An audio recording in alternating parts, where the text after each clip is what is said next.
start at the very beginning. Cooper says, okay, half the country's still going to vote for Trump, even though you say he's a fascist. General Kelly, General Millie, he's arguably more popular now than ever. What are you going to say to these voters to convince them? Some are in this room. Not really true, Anderson. We went back and looked at all your people. These were all Democrats or independents or never Trumpers. We're really hard pressed to find actual Republicans who were open-minded to Trump. They stacked this whole thing with a bunch of Kamala Harris supporters who wanted to be on TV. That seemed clear to me. And just say you're undecided so you can get up there and ask your heroine a question. It was sad. It would have been much more interesting if they had had people who were really hardcore Trump. Ask her a tough question from a hardcore Trumper. She probably wouldn't have agreed to it. So she goes on, takes the bait. He's unstable. He's unfit. He's dangerous. Mike Pence is not running with him. They all say he shouldn't run as president. Look at all the people who have left him. And then Anderson follows up. You quoted General Millie calling Donald Trump a fascist. You yourself have not used that word to describe him. But let me ask you, is he? Of course. I heard a fun word that I'd love you to expand on. Here's more of that. You've quoted General Millie calling Donald Trump a fascist. You yourself have not used that word to describe him. Let me ask you tonight, do you think Donald Trump is a fascist? Yes, I do. Yes, I do. Yeah. I mean, I think she may believe it. It may have been a sincere movement, but she was looking for headlines. Kamala Harris, Donald Trump is a fascist. And of course, the media complies. Here's just a montage of her on the dangers of Donald Trump. I believe Donald Trump is a danger to the well-being and security of America. Donald Trump said, why aren't my generals like those of Hitler's? Like Hitler. He who has openly admired dictators, said he would be a dictator on day one. The former chairman of the Joint Chiefs of Staff has said he is a fascist to the core. The president of the United States, the commander-in-chief, is saying to his generals, in essence, why can't you be more like Hitler's generals? And not having a president of the United States who admires dictators and is a fascist. And certainly not comparing oneself in a clearly admiring way to Hitler. Okay. It's the same old stuff we've heard. No one believes Trump is Hitler. I don't even know if Trump made those comments about Hitler. I really don't. I don't know whether John Kelly is telling the truth or not. You've got people all over the internet today saying, as between Trump and John Kelly, why would you ever believe Donald Trump? Fair point. I get it. However, John Kelly was also peddling the lie about Trump getting ready to unleash the American military on the American people, like his detractors. That's bullshit, General. You've been watching too much MSNBC. So General Kelly clearly hates Trump now, and General Kelly has clearly been drinking from the left-wing Kool-Aid for a few years now since he was fired by Trump. No other administration official is repeating those claims. Trump he doesn't hide who he is. So he made these incendiary claims to Kelly, and he didn't repeat them to anyone else, just Kelly. Kelly was somehow his BFF. I mean, Kelly doesn't seem like he's anybody's BFF. He seems like a tough, old military dude. So there's plenty of reason to doubt Kelly on this front, to be honest. But let's say Trump said it. I'm kind of in the field of Dave Chappelle. Remember when he did his bit about Michael Jackson after that fake documentary came out about the Michael Jackson case and those two accusers who had all sorts of problems with their stories? And he goes, I'm just going to say it. I don't believe those two guys. I don't think he did it. And even if he did, he still listens to Michael Jackson. I mean, it was a very funny comedic moment. And I think that's how a lot of us feel about Trump. I don't give a shit if he said something about admiring Hitler's generals. By the way, it is not the same thing as saying, I want to be just like Hitler, like Trump wants to kill 6 million Jews. And by the way, remember when we weren't really allowed to throw around the Holocaust to make political points? Obviously, if Trump has some admiration for the Hitler generals, it's because he believes, rightly or wrongly, they were compliant. Now, that's a fair point to make, but it doesn't make Trump a threat like Hitler. I mean, it's just ridiculous where they've gone with it. And they lie. This whole bullshit about the American military being unleashed on the American people, it's such a lie. It's all over the place. You listen to the New York Times today, the Daily. They're obsessed They did this whole podcast on it. Was it today or yesterday? I'm mixing up my days. But it was absurd. They're so excited that General Kelly finally spoke on the record. They've been reporting on his words for years. They just now have him on tape. And by the way, it doesn't even seem like a long clip. Listen to Morning Joe in a meltdown over the American military is coming to get you if Trump...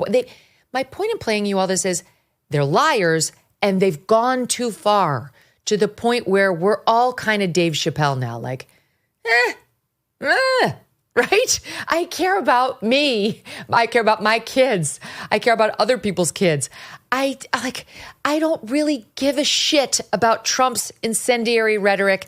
And I also have a healthy skepticism that he said it to begin with. Here's Morning Joe.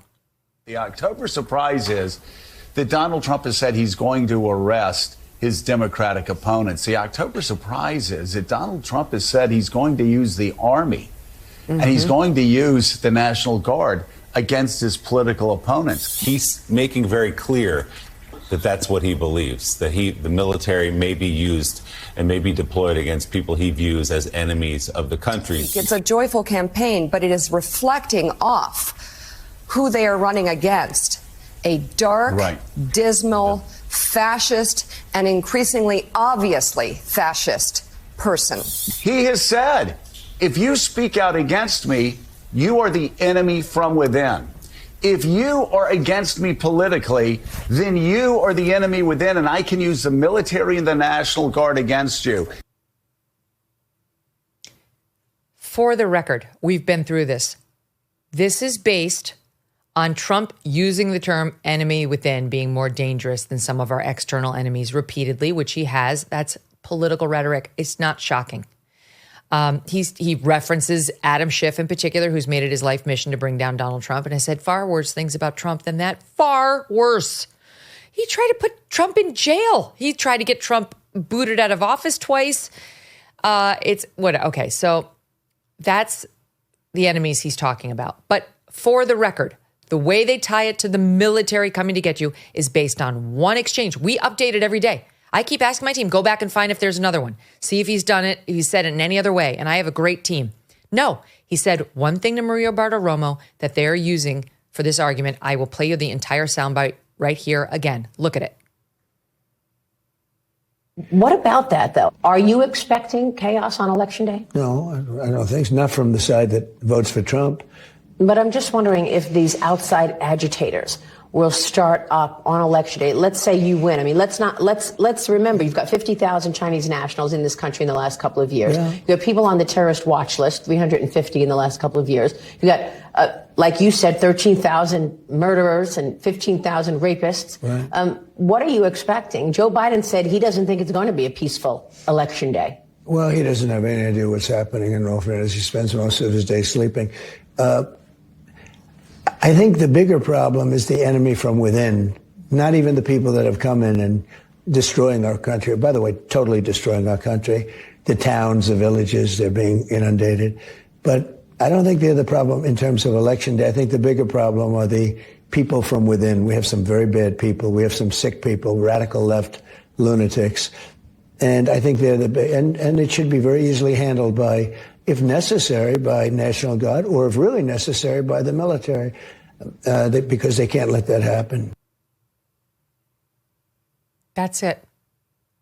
She tees up to him that Joe Biden, and if you see the longer Maria answer, that Joe Biden's predicted there'd be chaos on Election Day from the Trump supporters. Then she talks about the foreign nationals who are here, the illegal immigrants. What could happen? These are some bad people. And do you think there will be chaos on Election Day? That's what they're talking about. They're talking about Election Day. And Trump says there won't be, not from Trump supporters, but if there is, yes, then we would have to crack down, and then we're not going to let that happen. That's the context in which he said the National Guard and or the military. It's the Tom Cotton argument that was in the New York Times that led to the absolute meltdown over there. And they want to extrapolate it to Trump's going to be basically jumping out of helicopters down into your backyard if you don't vote for him. He's going to be seizing your dog and your gun and everything that's dear to you. I guess I don't know. Like in this scenario, won't he have won? Like if Trump's unleashing the military, won't Trump have already won? I guess so then he just goes after Kamala Harris supporters. He just finds everyone who voted for Kamala Harris because he's bitter, even though he's won the presidency. And like what, a Navy SEAL shows up on your doorstep because you didn't back this president. It makes no sense. They're just trying to scare people. That's what they do. With the holidays approaching, here's a gift to make your loved ones feel special. Cozy Earth. This year, wrap your family in ultimate comfort and enjoy peaceful nights, starting with the right sheets. Cozy Earth's bamboo sheet set offers everyday luxury everyone will love. It's the gift of unparalleled comfort, making every night a serene escape. For holiday pajamas, Cozy Earth's women's bamboo pajama set and men's pajamas are must-haves. They're stylish, super soft, and perfect for cozy mornings or lazy evenings by the fire. What sets Cozy Earth apart? Their temperature-regulating fabrics keep you cool and cozy, plus they offer a 10-year warranty, so these gifts will last for many holidays to come. Wrap the ones you love in luxury with Cozy Earth. Head to cozyearth.com/MK and use my code MK for up to 40% off. Just go to cozyearth.com/MK. If you get a post-purchase survey, tell them you heard about Cozy Earth from Megyn Kelly. Thanks so much for watching. If you like what you just saw, hit the subscribe button for more clips and full episodes.